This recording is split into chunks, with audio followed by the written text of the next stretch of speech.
বাংলাদেশের রাষ্ট্র এবং রাজনীতিতে ইসলামী শাসনতন্ত্র আন্দোলন একটা সংগঠনের নাম ছিল, জানেন আপনারা? জানেন?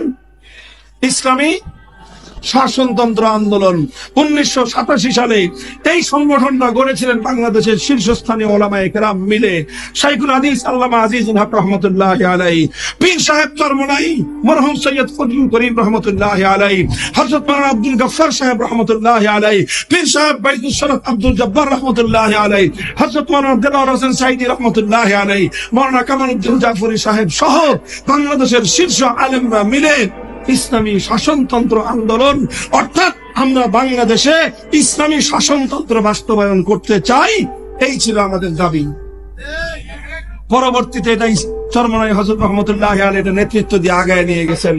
কিন্তু 2011 পরে 2006 সালের পরে একটা আইন করলো বাংলাদেশে যে রাজনীতি করতে হলে নির্বাচন কমিশনের নিবন্ধন লাগবে।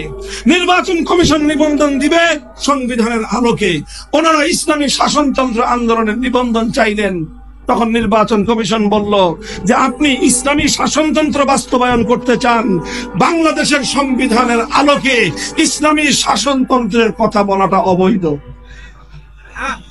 কারণ বাংলাদেশ হলো কুফরি শাসনতন্ত্র, এই কুফরি শাসনতন্ত্রের অধীনে ইসলামী শাসনতন্ত্রের কথা বলা যাবে না। সুতরাং তাদের হৃদয়ে রক্তক্ষরণ হলো, কিন্তু করার কিছুই ছিল না।